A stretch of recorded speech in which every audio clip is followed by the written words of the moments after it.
아멘. 우리 다 같이 일어나셔서 오늘 하나님께서 우리에게 주시는 말씀을 한 절씩 교독하겠습니다. 오늘 본문 말씀은 신약성경 누가복음 7장 11절에서 17절 말씀입니다. 우리 함께 교독합니다. 예수께서 나인이란 성으로 가실새 제자와 많은 무리가 동행하더니 성문에 가까이 이르실 때에 사람들이 한 죽은 자를 메고 나오니 이는 한 어머니의 독자요 그의 어머니는 과부라. 그 성에 많은 사람도 그와 함께 나오니 주께서 과부를 보시고 불쌍히 여기사 울지 말라 하시고 가까이 가서 그 관에 손을 대시니 인자들이 있었느니라. 예수께서 이르시되 청년아 내가 이거 말하노니 일어나라 하시니 죽었던 자가 일어나 앉고 말도 하거늘 예수께서 그를 어머니에게 주시니 모든 사람이 두려워하며 하나님께 영광을 돌려 이르되 큰 선지자가 우리 가운데 일어나셨다 하고 또 하나님께서 자기 백성을 돌보셨다 하더라. 우리 함께 하겠습니다. 예수께 대한 이 소문이 온 유대와 사방에 두루 퍼지니라. 아멘. 앉으시겠습니다. 함께 기도하겠습니다.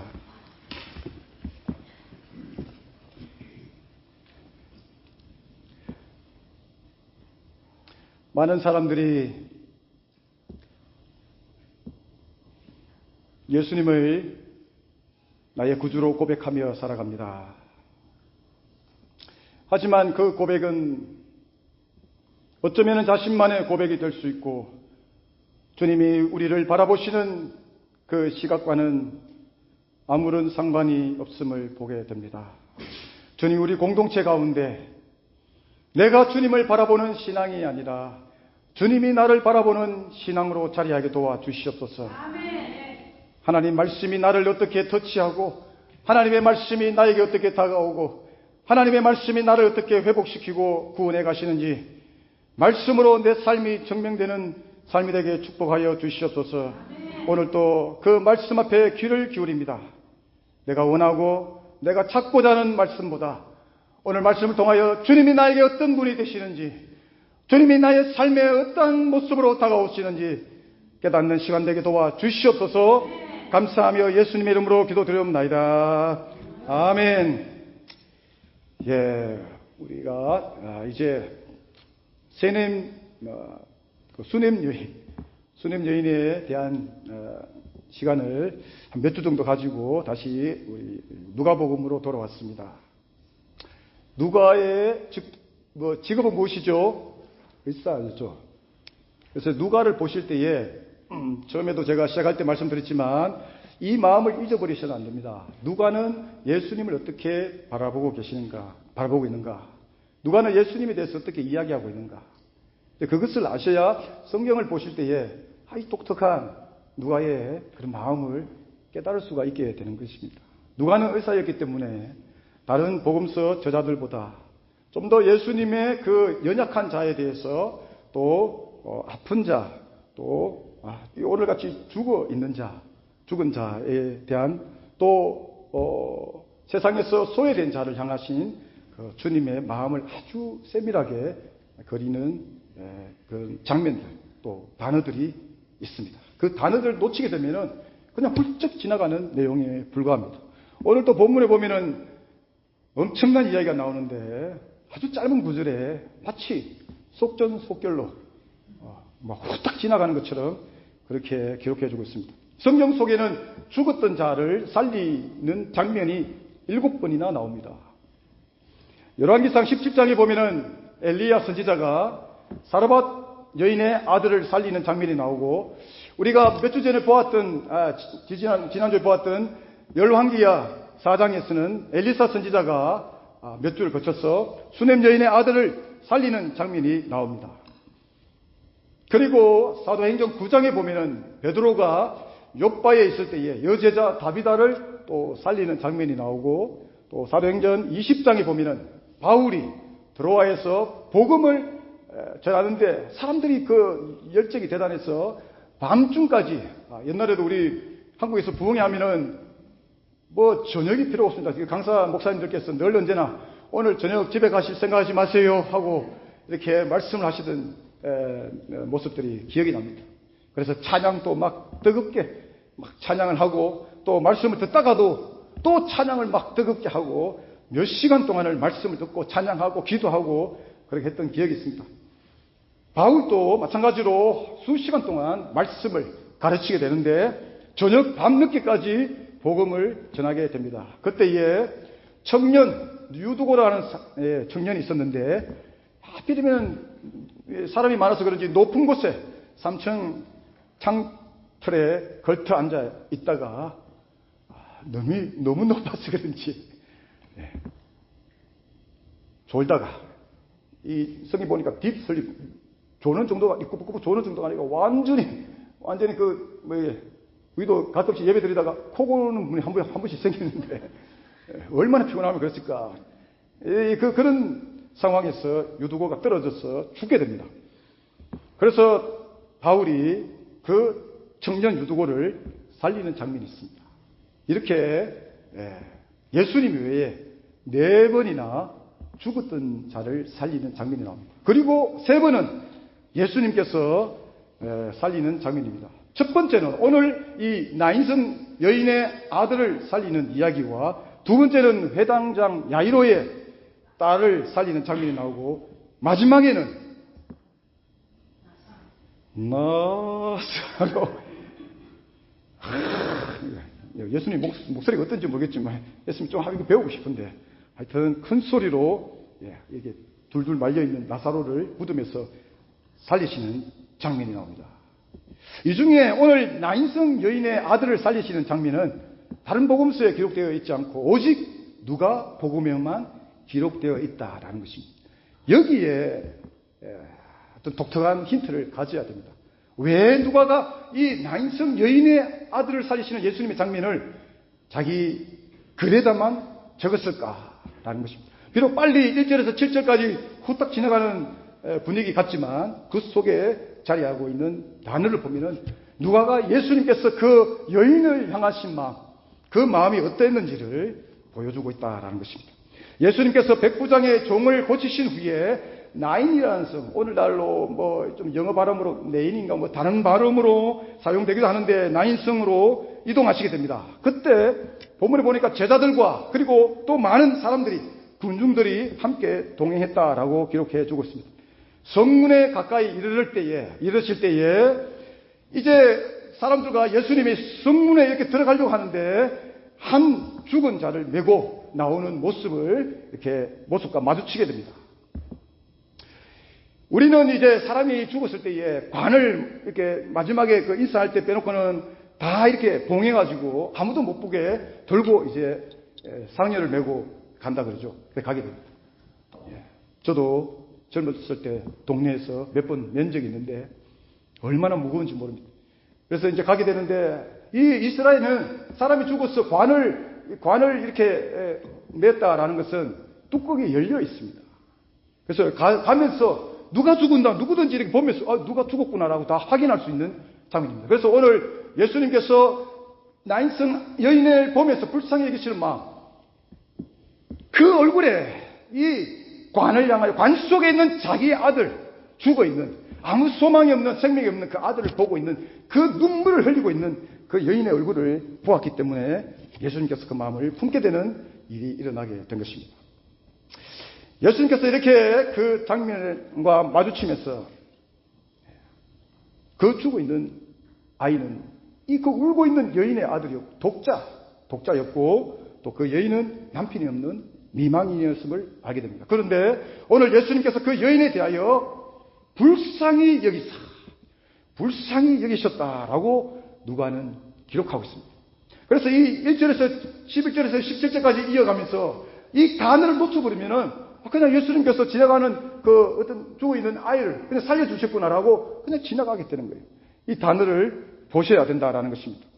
이렇게 오늘 이야기에서 핵심이 될 수 있는 단어, 불쌍히 여기셨다라는 단어를 우리가 집중할 필요가 있습니다.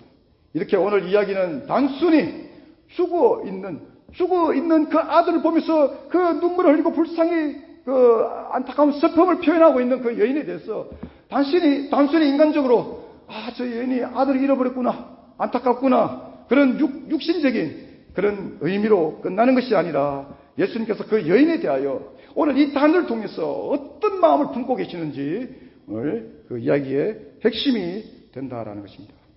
사실 이 이야기를 가만히 보면은 나인성에 들어가셨는데 이 상의를 메고 가는데 또 보니까 여인이 울고 있어. 가만히 보니까 여인 아들이 죽었어.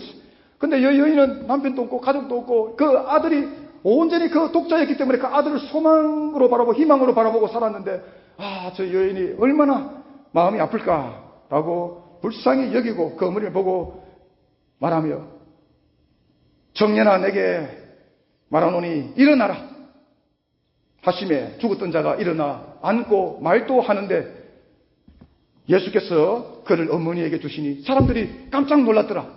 이 이야기가 끝이에요. 솔직히 지금 어떤 상황인지 잘 모릅니다, 우리가. 그 어머니가 아들이 어떻게 해서 죽게 됐는지. 그리고 그 가정의 형편이, 물론 그 미망인이었지만, 얼마나 슬픈 가운데 그 여인이 지금, 울고 있는 장면은 나오지만, 여인이 얼마나 지금 그 아픈 마음을 가지고 있는지, 또 주변 사람들을 보면서 이 집안에, 이 가정에 대하여 어떤 스토리가 있는지를 전혀 모르는 그런 상태에 진행되고 있다라는 것입니다. 그런데다 죽은 청년을 살리는 장면에서 좀 우리 지난주에 보았지만 엘리사가 그 죽은 수넴 여인의 아들을 살리는 것처럼 막 주고 오가는 그런 내용도 있고 또 올라가서 한번 했더니 안 돼가지고 내려가지고 막 이렇게 막 왔다 갔다 하다가 다시 올라가서 이게 하나님 앞에 간절한 마음으로 어떤 그런 이야기 서사거리가 그래 있어야 되는데 지나가다 예수님 만났는데 예수님께서 관에 손에 대시고 나오라 일어나라 하니 일어났더라. 앉았어. 말도 하네. 예수님께서 그 여인에게 아들을 건네주니 주변 사람들이 놀고 우와 예수님이 큰 자다. 이렇게 지나가 버린다라는 것입니다. 죽었던 이 청년이 살아나서 앉아 말을 하는 것을 보는데 오늘 여기에도 중요한 단어가 나옵니다. 큰 선지자. 한 청년이 죽어서 이제 아무런 소망 없이 무덤으로 향하고 있던 그 장례 행렬을 멈추고 서서 청년을 살려내는 이 엄청난 사건을 이렇게 단지 몇 구절에 기록해 주고 있다는 것입니다. 어떻게 보면은 그냥 지나가다가 한 상여를 메고 가는 사람들을 보고 그 안에 있는 죽은 자를 말씀 한마디로 살려내셨구나 라고 가볍게 지나갈 수 있는 이야기처럼 들리게 된다는 것입니다. 그런데 제가 서두에 말씀드린 대로 누가가 어떤 사람이었는지를 누가가 글을 적고 있는데 똑같은 문장이라 할지라도 그가 어떤 단어를 사용하고 있고 어떤 마음으로 이 기록을 하고 있는지를 보게 되면 예수님께서 그 한 장면마다 예수님께서 행하시는 그 모습 가운데 아주 중요한 의미가 있는 내용들이 자리하고 있음을 보게 된다는 것입니다. 오늘 여기에 중요한 단어 우리 다 같이 한번 해볼까요? 시작. 불쌍히 여기사. 그 앞에 어떤 단어가 나오는지 아시는 분?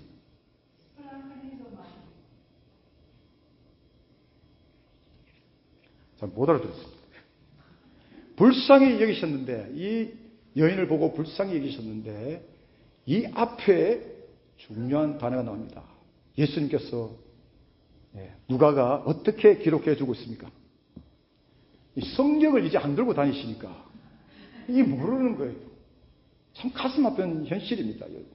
우리가 하나님이 살아가면서 하나님의 말씀을 왜 등한시하고 있는 줄 아십니까? 옛날에는 이 성경을 우리 어릴 때 집사님 권사님들 보면은 성경이 닳도록 마르고 닳도록 그 성경을 얼마나 귀하게 여기신지 모릅니다.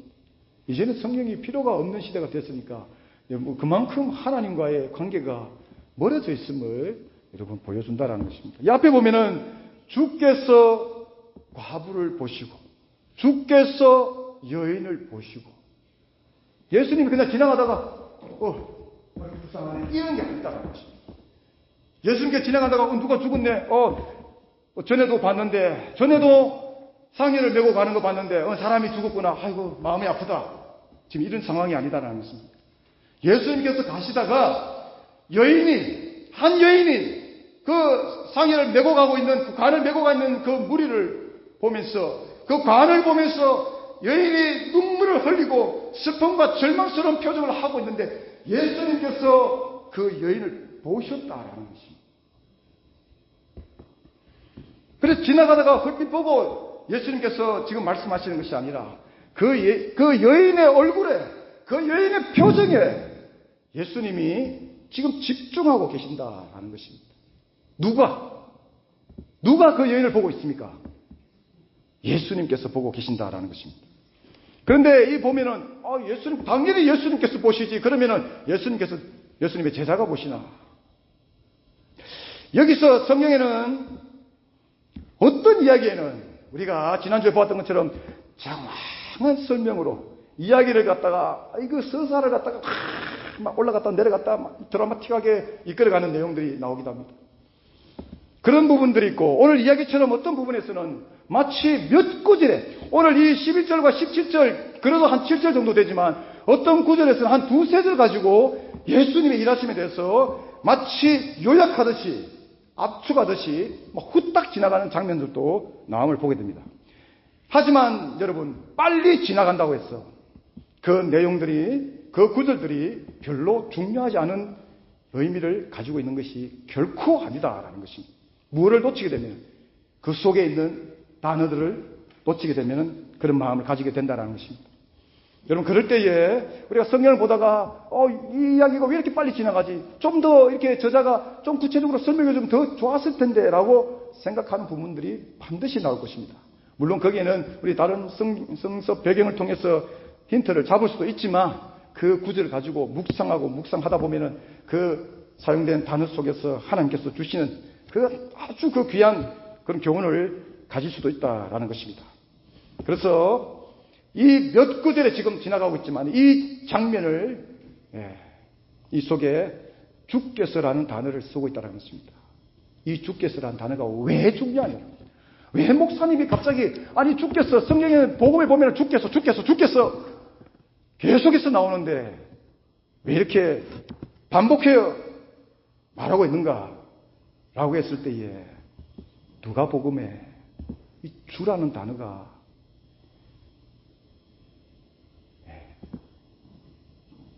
누가가 스스로 자기가 직접 예수님에 대해서 표현할 때에 처음 등장하고 있다는 것입니다. 누가복음 6장에 보면 예수님께서 자기 스스로를 주라 해서 표현하기도 합니다. 또 다른 부분에 보면 다른 사람들에 의해서 예수님께서 주에 대한 표현들이 나오기도 합니다. 그런데 오늘 이 단어가 왜 중요하냐면 누가가 본문 앞에 4장에서부터 시작해서 예수님께서 많은 사람들을, 병자들을, 연약한 자들을 고치시는 장면이 나옵니다. 만날 때마다 고치고 나오는 자에게 병자를 고쳐주시는 장면들이 나오고 있습니다. 그런데 그 모든 장면들을 보면은 예수께서 누가가 기록합니다. 예수께서 병자를 고치실 때 예수께서 말하고 있습니다. 어쩌면은 예수라는 의미는 제3인칭이 된다라는 것입니다. 이렇게 설명할 때에 목사님께서 설명할 때 목사님께서 이렇게 설명하고 있는 것입니다. 그런데 오늘 여기 7장에 와서 누가가 주께서라는 단어를 쓰고 있다는 것입니다. 다시 말하면 그 주라는 의미가 지금 누가에게 이 주라는 단어의 의미가 그에게 무엇을 의미하고 있는지를 알아야만이 오늘 이 본문이 마치 속전속결로 지나가고 있는 내용 같지만 그 속에 예수님께서 그 여인을 향하신 그 불쌍히 여기사라는 그 의미를 더 정확하게 알 수 있다라는 것입니다. 주, 피리오스. 우리 헬라어 별로 안 좋아하는데 그래도 한번 해봅시다. 주님이라는 의미가 피리오스. 다 같이 해볼까요? 시작! 공부한다는 것이 이리 어렵습니다. 피리오스. 하나 알고 집에 갑시다. 어디 가서 주께서 그러면 피리오스께서 말씀하시되 이러면 사람들이 깜짝 놀랐거든요. 우리 교회 수준이 이 정도입니다. 이 단어를 왜 지금 처음 사용하고 있느냐라는 것입니다. 여기엔 중요한 의미가 있습니다. 이전까지는 누가가 다르게 마치 제3자처럼 예수님께서 행하셨음을 표현하고 있는데 여기서는 주라는 단어를 사용하고 있다라는 의도가 있다라는 거예요. 이것은 누가가 오늘 죽었던 나인성 여인의 아들을 살리시는 예수님에 대해서 아들이 죽었잖아요. 여러분, 가족의 죽음을 경험하신 분들은 소망이 없잖아요. 마음에 저분이 내일 되면 다시 살아나오셨으면 좋겠다, 이런 마음이 없잖아요. 만약에 이 여인을 생각한다면 이 아이가 가다가 비록 죽었지만 가다가 무덤에 들어가기 전에만이라도 눈을 뜨고 다시 살아났으면 좋겠다, 이 마음을 품고 있지 않잖아요. 병자는 물론 그 병자 그 입장에서 생각할 때는 슬픔이요 절망입니다. 그리고 고칠 수 없는 병이라면 더더욱 그렇습니다. 하지만 여러분, 병자는 살아있잖아요. 살아있다라는 것은 만약에 이 병을 고칠 수 있는 방법만 있다면 새로운 소망을 가지고 새로운 삶을 살아갈 수 있음을 의미하는 것입니다. 옛날에는 수많은 사람들이 그 의술이 없어서 얼마나 여러분 작은 병이라도 죽었음을 우리는 역사 가운데 보고 있습니다. 오늘날에는 돈만 있으면 고칠 수 있는 병이 얼마나 많은지 모릅니다. 병이 있다고 하는 것은 여전히 소망이 있음을 말하는 것입니다. 그래서 예수님께서 병자를 고치시는 거하고 오늘 누가가 보기를 지금 이미 죽었는데 그 슬픔 가운데 절망 가운데 그 여인이 있는데 오늘 예수님께서 그 아들을 보면서 살리시는 장면은 여태 앞에서 누가가 나이란 그런 병자를 고치시고 안타까운 마음으로 고치시는 장면과 다름을 보여준다라는 것입니다. 이것은 무엇이냐면은 사람의 생명을 그 죽음까지도 누가 다스리고 계시는가 라는 것을 선포하고 있다라는 거예요. 여러분에게 절망이 있습니까? 여러분에게 풀리지 않는 그런 문제가 있습니까? 숙제가 있습니까? 하지만 여러분이 지금 살아계시잖아요. 여러분이 지금 살아계신다고 하는 것은 문제를 풀을 방법도 찾을 수가 있다는 것을 의미한다는 것입니다. 단지 지금 내가 몰랐어. 단지 내가 그것의 방법을 강구하지 않았어. 어쩌면 주님 앞에 간절히 나가지 않았어. 그 문제를, 그 방법을 아직도 여전히 찾지 못하고 있을 뿐이지, 여전히 내가 살아있기 때문에 문제가 있음에도 불구하고 그 문제가 우리를 절망 가운데 이끌고 슬픔 가운데 이끈다 할지라도 내가 여전히 살아있기 때문에 주님을 의지하고 말씀 속에서 지혜를 찾으며 주님 앞에 굴복당하며 주님의 도우심을 구할 수 있는 길이 있음을 의미한다라는 것입니다. 그런데 오늘 이 여인의 아들은 죽어버렸어요. 여러분, 죽었는데 그 여인에 가서 위로한다 치고 괜찮아요. 지금 얼굴 보니까 너무 슬픈데 절망하지 마세요. 아마 지금 가다가 무덤 들어가기 전에 애가 살아날지도 몰라요. 조금만 힘내세요. 용기를 내셔야 됩니다. 말씀을 붙드세요. 여러분, 이렇게 한다면 그 여인에게 가슴에 그 슬픈 마음에 더 못을 깊게 받는 내용이 아니겠습니까? 아무도 그 여인에게 말할 위로가 없다라는 것입니다. 왜? 완전히 끝났기 때문에, 죽었기 때문에, 절망이기 때문에, 더 이상 소망이 없기 때문에 그 여인에게 아무 말도 할 수가 없게 된다는 것입니다. 그런데 오늘 누가가 예수께서 고치시고 예수께서 그렇게 설명을 하다가 오늘 이 주라는 단, the Lord, 주라는 단어를 쓰고 있는 것은 생명까지도 내가 비록 죽는다 할지라도 나의 생명이, 나의 삶이 누구에게 달려있느냐? 예수께 달려있음을 선포해주고 있다라는 사실입니다. 할렐루야. 이것이 부활신앙이에요. 이것이 정말 예수를 믿는 살아있는 십자가를 소유한 생명의 믿음이다라는 것입니다. 여러분들에게 주어져 있는 문제들, 여러분들에게 주어져 있는 절망들 가만히 보세요. 죽음보다 더한 거 있습니까? 죽음보다 무거운 거 있어요? 죽음보다 슬픈 내용이 있습니까? 죽음보다 절망스러운 게 있습니까? 그런데 오늘 주님께서 그보다 훨씬 더 가능성이 없는 죽음을 오늘 다스리고 계심을 누가가 보여주고 있다는 것입니다. 무슨 단어로? 주. 정말 중요합니다, 여러분. 우리가 주님을 믿고 살아가는데 오늘 이 본문 서두에 보면 이렇게 나옵니다. 예수님과 함께 지금 나인성으로 이렇게 들어가는데 아주 독특한 단어를 쓰고 있는 게 뭐냐면 비교하면서 제자와 누구? 군중이 있었다라는 것입니다. 제자들, 예수님 따라가는 사람이 제자들도 있고 군중들도 있지. 당연히 늘 언제나 군중들이 함께 했는데 여기에는 중요한 의미가 있습니다. 제자가 누굽니까? 제자와 군중들과 다른 차이점이 무엇입니까? 제자는 예수님께서 택하신 자입니다. 제자는 예수님께서 그의 인생 가운데 찾아가셔서 부르신 자입니다. 다시 말하면 예수님의 사람입니다. 군중은 내가 원해서 따르고 다니고 있는 거예요. 오늘 예수님께서 무엇을 행하시는가? 어제 병자를 고치는데 오늘은 어떤 병자를 고치는가? 어제는 귀신을 쫓아냈었는데 오늘은 무슨 기적을 행하시는가?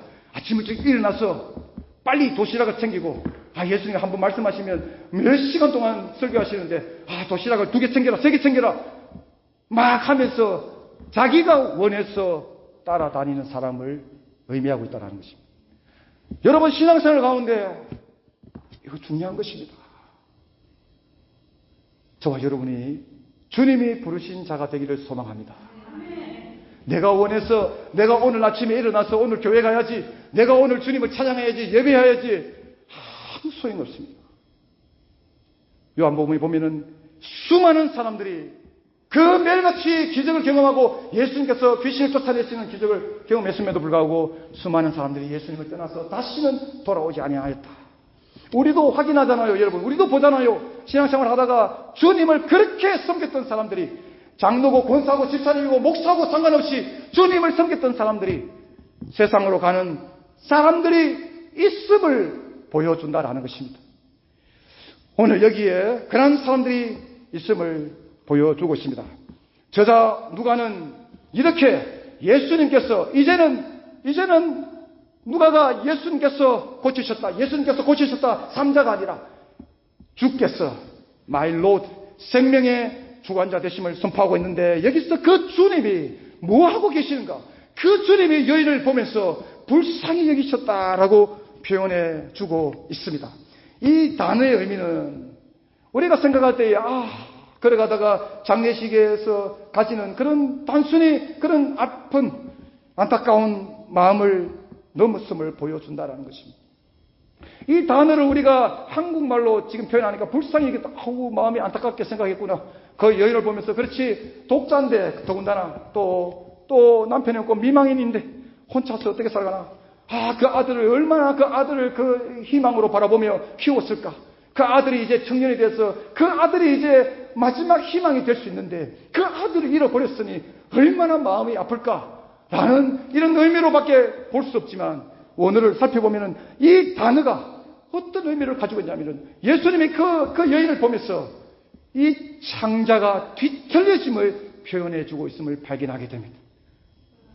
그런데요, 이 본문이 너무 짧게 설명하고 있다 보니까 그 내용을, 그 모습을, 예수님의 모습을, 예수님의 마음을 잘 알 수가 없게 되는데, 오늘 누가는 그럼에도 불구하고 이 단어를 사용해서 예수님의 마음이, 그 여인을 바라보는 마음이 얼마나 슬픈지, 얼마나 안타까운지, 예수님의 마음이 이 창자가 뒤틀릴 정도로 여러분 그 안타까운 마음을 이 단어로서 누가가 표현해 주고 있다라는 것입니다. 우리도 살아가면서 극도로 슬픔을 당하고 극도로 슬픔을 느끼고 절망을 느낄 때 이 창자가 뒤틀리는 듯한 그런 마음을, 그런 느낄 때를 경험하게 되기도 합니다. 이것은 예수님께서 주고 있는 아들에 대하여 이렇게 그 아들을 보며 극도로 슬픔에 잠겨있는 그 여인의 마음을 예수님께서 그 마음 통째로, 온전히 그 여인의 마음을 통째로 지금 끌어안고 있음을 보여준다는 것입니다. 슬픔을 당했을 때, 솔직히 저도 슬픔을 당했을 때 위로를 받고 하지만, 마음을 충분하게 위로한다는 것이 얼마나 어려운지 몰라요. 제가 솔직히 목사인데도 불구하고 그 마음을 끌어안고 온전히 내 슬픔으로 끌어안고 마음을 다하여 진정으로 위로한다는 것이 얼마나 힘든지 몰라요. 여러분도 경험하시잖아요. 말로 표현하고 무엇으로 표현하고 이렇게 얼굴로 표현하고 안아주기도 하고 표현하지만 당사자 그 마음을 다 끌어안는다는 것이 쉽지 않다라는 것입니다. 그런데 오늘 주님께서는 그 여인이 얼마나 슬픈지를, 그 여인의 희망이 사라졌음을, 그 여인의 온 마음을 온전히 알고 있음을 보여주고 있다라는 것입니다. 아들을 잃음으로 사라진 희망을, 그리고 슬픔을, 절망을, 그 뼛속까지 예수님께서 그 여인의 마음을 통감하고 있다라는 것입니다. 그 분이 누구신가? 누가가 오늘 주라는 표현을 하고 있다라는 거예요.